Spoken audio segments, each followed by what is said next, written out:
Salutations à chacune et à chacun, hello hello, bienvenue dans Spirit Cookie, un nouvel épisode de cette saison où on regarde, on écoute le texte biblique concernant différents miracles que Jésus a accomplis. Il a fait des miracles divers et variés, des guérisons, mais il a aussi permis qu'on puisse comme être spectateur à travers le texte biblique. Bienvenue dans Spirit Cookie.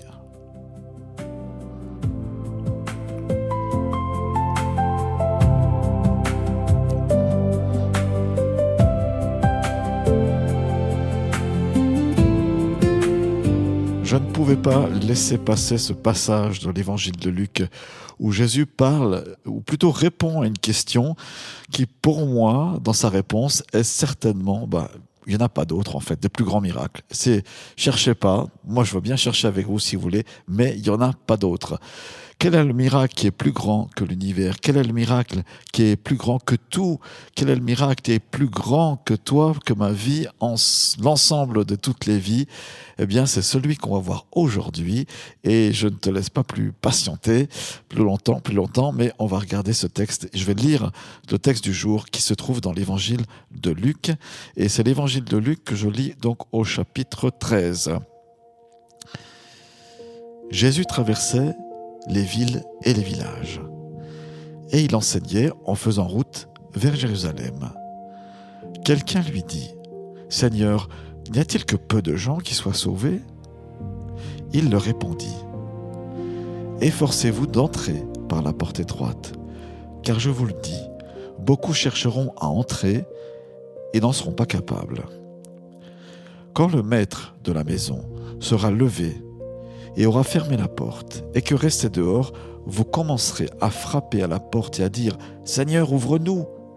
Il vous répondra : « Je ne sais pas d'où vous êtes. » Alors vous commencerez à dire : « Nous avons mangé et bu devant toi, et tu as enseigné dans nos rues. » Et il vous répondra en disant : « Je ne sais pas d'où vous êtes. Éloignez-vous de moi, vous tous qui commettez l'injustice. » Il y aura des pleurs et des grincements de dents quand vous verrez Abraham, Isaac, Jacob et tous les prophètes dans le royaume de Dieu et que vous serez jetés dehors. Il en viendra de l'Orient et de l'Occident, du Nord et du Midi, et ils se mettront à table dans le royaume de Dieu. Et voici, il y a des derniers qui seront premiers et des premiers qui seront derniers.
On vient de terminer la lecture de Luc chapitre 13, ce texte qui a possède un côté glaçant, quoi. On a envie de dire, mais l'évangile, c'est une bonne nouvelle pour finir ou pas vraiment?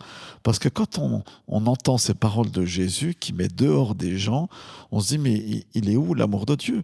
Je ne sais pas si vous êtes d'accord avec moi par rapport à ça. Finalement, si Dieu est amour, comme Jésus lui-même le dit, comme le Nouveau Testament et même la Bible en entier le dit, pourquoi doit-il mettre des gens dehors? Comment ça se fait? Est-ce que finalement l'humanité entière, voilà, ça serait une loterie à la fin des temps pour le salut, pour la vie éternelle? Écoutez, vous inquiétez pas trop, on va surtout scruter ce texte, ou alors peut-être inquiétez-vous quand même un petit peu, parce que ça vaut la peine de s'inquiéter et de penser à la vie éternelle. Donc dans Luc 13, Jésus reçoit une question qui est quand même troublante. Seigneur, n'y a-t-il que peu de gens qui soient sauvés? Dans le terme sauvé, il faut comprendre qui est la vie éternelle, quoi, la vie dans le paradis. Après, on a tous un peu ce sentiment dans notre conscience que après la mort, ouais, soit tout le monde est sauvé, finalement, ça arrangerait bien tout le monde, peu importe ce qu'on a fait ici-bas. Et puis d'autres qui disent non, mais c'est pas juste. Si tout le monde est sauvé, alors le plus, comme on disait autrefois, fiefé des coquins, eh bien, aura le salut. Et on côtoiera le pire du pire d'aujourd'hui, le pire du pire d'autrefois, et puis finalement, allez, trinquons ensemble. Mais et ça vaut la peine de s'arrêter sur les paroles de Jésus lui-même. Donc, à cette question, il va répondre. La question, je la répète, Seigneur, n'y a-t-il que peu de gens qui soient sauvés? La réponse de Jésus, elle est directe. Et en même temps, elle est solennelle. Et il y a une partie, enfin, elle est remplie d'amour. Elle est remplie d'amour et on va voir ça ensemble parce que peut-être dans un premier temps, ça n'y paraît pas. La réponse de Jésus est la suivante. Efforcez-vous d'entrer par la porte étroite. Efforcez-vous d'entrer par la porte étroite. Alors je vais le mettre en tu. Efforce-toi d'entrer par la porte étroite. Aujourd'hui, cette parole, elle doit t'interpeller. Elle le fait pour moi. Regardons le contexte. Le texte commence simplement, Jésus traverse les villes, les villages, donc il est à pied, il est suivi de foule ou de peu de gens, on ne sait pas trop, et il enseigne au fur et à mesure, étape par étape, alors qu'il monte donc vers la ville de Jérusalem. On monte vers Jérusalem.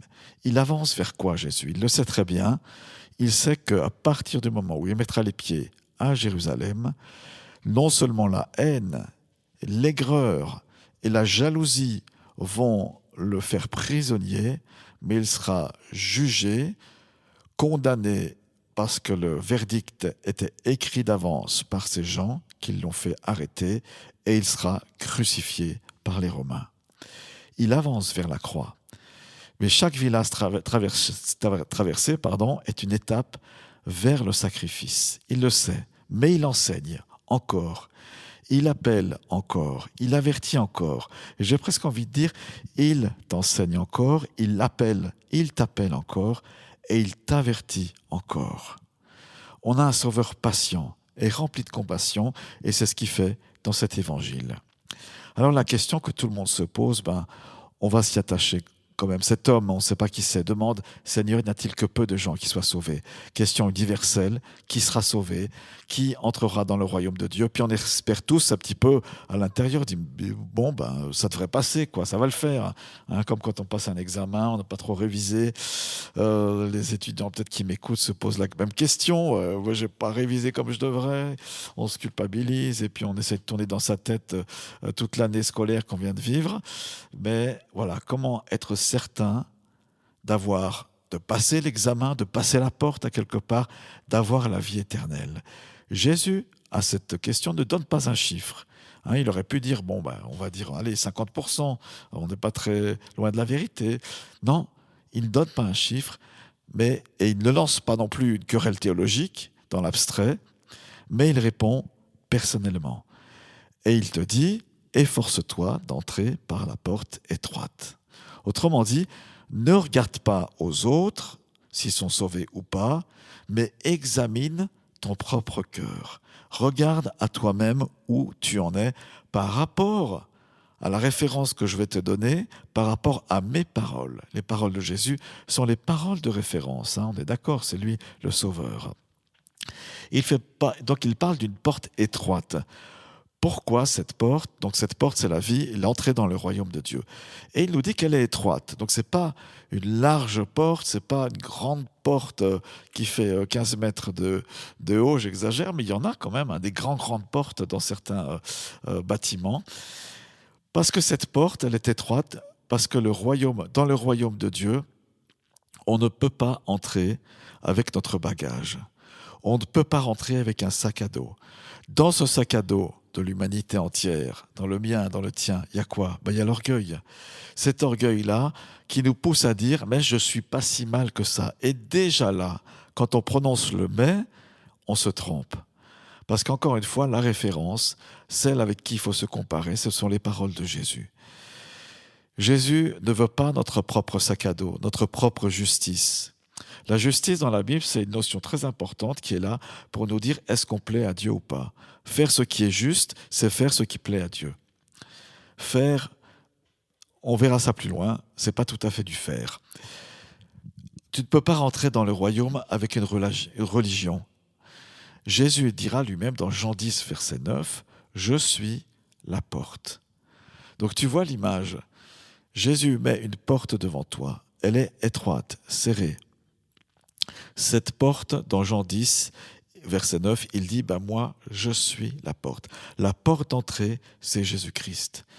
Le salut passe par une personne, c'est Jésus-Christ. Jésus-Christ ne se tient pas à la porte, enfin oui, il se tient aussi à la porte à quelque part, mais il est lui-même la porte. Et il faut passer par lui pour être sauvé. Ça nécessite de l'humilité. Ça nécessite reconnaître son propre péché. Celui des autres, c'est facile, hein, mais son propre péché. Et c'est croire qu'on peut passer quand même cette porte. Pourquoi? Parce que lui, il a payé le prix. Et ça s'appelle la repentance et la foi en Dieu, la confiance en lui, que par moi-même je ne peux me sauver et que de cette manière je peux rentrer par grâce, par cadeau, par faveur, parce que lui a payé le prix pour moi. Beaucoup veulent le ciel sans repentance. Moi, je suis sûr, hein, si je faisais un sondage, si j'en avais les moyens de sonder la terre entière, les gens me diraient « Oui, je veux aller au ciel ». Et si on leur dirait « Tu sais, il faut passer par la repentance, le regret, le retour sur soi-même et faire preuve d'humilité, de grande humilité, d'une totale humilité », là, ça coincerait peut-être, la vraie humilité. Le royaume de Dieu, ils le veulent, mais sans le roi et sans ses exigences. Le pardon, mais sans abandonner les ténèbres. Et là, il faut faire ton choix, il faut faire un choix. Et cette phrase de Jésus appelle à une foi authentique.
Alors, ce texte de Jésus qui nous montre comment être sauvé et est-ce que beaucoup de gens seront sauvés, qui paraît dans un premier temps abrupt, mais il faut quand même voir l'essentiel. Qu'est-ce que nous dit Jésus ici? Qu'est-ce qu'il te dit? Eh bien que la porte est encore ouverte. Elle est ouverte pour maintenant. Jésus donc donne cette image bouleversante. Il continue, voilà, avec au-delà de l'image de la porte, il dit il y a un maître, donc un propriétaire d'une maison, qui se lèvera et fermera la porte aujourd'hui. Autrement dit, la porte, elle est encore ouverte. Le maître de la maison, c'est Dieu. Il n'a pas encore fermé la porte. La grâce de Dieu est encore offerte. C'est possible de rentrer par cette porte étroite. L'évangile est la clé qui nous permet de passer par cette porte. Il est encore annoncé. Le pardon de nos péchés, de nos fautes est encore disponible, mais il faut bien se rendre compte qu'un jour cette porte se fermera. Ça me rappelle un autre texte biblique, c'est l'histoire de Noé. Noé, c'est aussi un patriarche qui a vécu il y a très très longtemps, et on a peut-être tous conscience ou vu peut-être un film ou autre chose sur cette histoire de Noé, enfin peut-être pas tous, mais c'est dans le livre de la Genèse à partir du chapitre 6. Pendant longtemps, l'arche, le bateau que Noé a construit sur l'ordre de Dieu, l'arche est ouverte, c'est possible d'y venir, grand bateau, mais le jour vient où Dieu lui-même ferme la porte, et c'est un avertissement solennel pour toi et moi qui entendons encore ce message de l'Évangile. Ce que Dieu veut, en fait, ce que Jésus désire profondément, parce que on conteste ce que Jésus dit, parce que Jésus dit mais oui, la porte étroite est encore ouverte, mais un jour elle sera fermée. Autrement dit, vous-même vous n'allez pas pouvoir être sauvés si vous continuez comme ça. Et les gens contestent ça en disant mais Seigneur, on a mangé et bu devant toi. Qu'est-ce que ça veut dire? En langage moderne, ça pourrait dire mais Seigneur Jésus, on est allé à l'église. On a vu la croix, on a vu le crucifix, on a pris l'Eucharistie, on a pris la Sainte Seine. On connaît quelques versets. Par exemple, que tu as tellement aimé le monde. Certains des versets même étaient écrits, je parle aux Suisses, sur les rues de nos villes, avec ces affiches écrites en jaune sur fond bleu. Si je ne me trompe pas, on est de culture chrétienne. Quand on va en Valais, sur beaucoup de montagnes, il y a nos croix. Ça veut dire que c'est valable. On a respecté ce que tu nous as dit. Mais Jésus répond, et là c'est comme un coup de fouet qui claque, « Je ne sais pas d'où vous êtes ». Le problème n'est pas l'absence de religion. Le problème, c'est l'absence de relation vivante avec Christ. Il me faut une relation vivante avec Jésus, parce que Jésus est le ressuscité, il est vivant. Et tu peux entrer en relation personnelle entre lui, le roi des rois, et toi. C'est possible, parce qu'il a payé le prix pour ça. Il ouvre la porte pour toi. À toi d'y entrer. Il ne va pas tendre la main puis t'arracher aux ténèbres du dehors, mais il te propose d'y entrer. Et on peut connaître beaucoup de choses sur Jésus sans réellement connaître Jésus. Jésus même continue son texte en disant, enfin son histoire, en disant, il parle de pleurs et des grincements de dents. Pourquoi ? Parce que certains vont voir, imaginez, les patriarches juifs, Abraham, Isaac, Jacob, et même les prophètes du royaume, tandis que eux vont rester dehors. Alors je ne sais pas si les murs de ce royaume, s'il y en a, en tout cas il y a une séparation entre le royaume de Dieu, qui est le lieu du paradis, et l'enfer, on va dire comme ça, eh bien il y aura possibilité de voir en partie, en tout cas, ou momentanément, ce qui se passe derrière ces murs-là dans le royaume de Dieu. Et ça sera une tragédie pour ceux qui verront ça de l'extérieur. Pourquoi ? Parce qu'ils étaient proches du message, mais leur cœur était loin de Dieu et ne voulait pas accepter. Alors, chers amis, chers auditeurs, Dieu ne cherche pas seulement des auditeurs, et moi non plus, mais il cherche des hommes, des femmes qui sont transformés par la grâce de Dieu. Le texte continue avec une parole magnifique. Il en viendra de l'Orient, de l'Occident, du Nord et du Midi. Le salut, la vie éternelle est offerte aux nations, à toutes les nations, à Genève, en Afrique, en Asie, dans les villages, dans les prisons, dans les familles brisées, tout le monde, là où ça va bien, aussi bien sûr, à ton lieu de travail, là où tu écoutes ce podcast, des hommes et des femmes entendent l'évangile. Christ est mort pour toi, il est ressuscité, il est mort pour tes péchés. Le péché, c'est ce qui sépare de Dieu et ce qui permet le rétablissement de cette relation avec Dieu, eh bien, c'est la vie que Jésus te donne, la vie éternelle. Voilà le vrai, le plus grand de tous les miracles. Des pécheurs qui deviennent enfants de Dieu. N'est-ce pas formidable? N'est-ce pas extraordinaire? Jésus termine avec cette phrase renversante, il y a des derniers qui seront les premiers et des premiers qui seront les derniers. C'est une des phrases qui est assez connue dans ce monde qui nous entoure, n'est-ce pas? On l'a fait, on la donne quand on joue un jeu de société en famille. Voilà. Celui qui gagne, qui mène, qui fanfaronne, bien après, voilà, il se retrouve dernier, etc. Vous voyez l'idée. Mais Dieu regarde différemment. Il regarde différemment les choses. Certains très religieux passeront à côté du royaume de Dieu. C'est terrible, hein? Certains rejetés, brisés ou méprisés, c'est ceux qui sont très loin, entreront dans la gloire parce qu'ils ont une foi qui est sincère, qui est authentique. Et parfois, je mets donc derrière le mot relation avec Dieu. Oui, le royaume de Dieu appartient à ceux qui sont humbles, il faut quand même le dire, et qui viennent à Jésus et qui acceptent, qui fléchissent un genou devant lui et qui disent « Oui, Seigneur, j'ai vraiment besoin de toi pour être sauvé ». Le royaume, ce plus grand miracle, on en a parlé aujourd'hui, il est accessible, il est pour toi. Tu peux entrer par la porte étroite si ce n'est pas déjà fait. Tu peux être pardonné, la provision du pardon est là pour toi. Quel cadeau extraordinaire, quelle miséricorde. Et plus que ça, presque quelque part, on peut dire ça comme ça, tu peux connaître Dieu. Connaître Dieu dans l'intimité de ton cœur, dans la profondeur d'une relation avec lui, grâce à la réception de l'Évangile.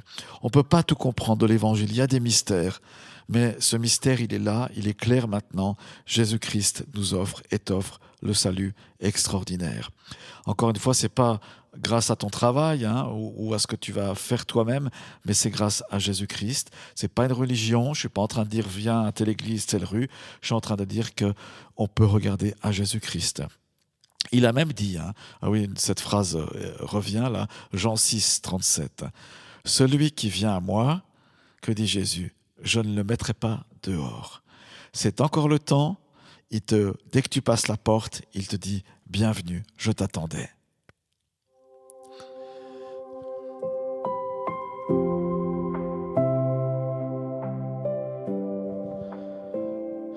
On arrive à la fin de cet épisode numéro 7 de ce podcast sur les miracles de Jésus. Je souhaite vraiment que le Seigneur vous bénisse abondamment, qu'il puisse ouvrir votre cœur et finalement que vous puissiez recevoir personnellement ce plus grand miracle de Jésus.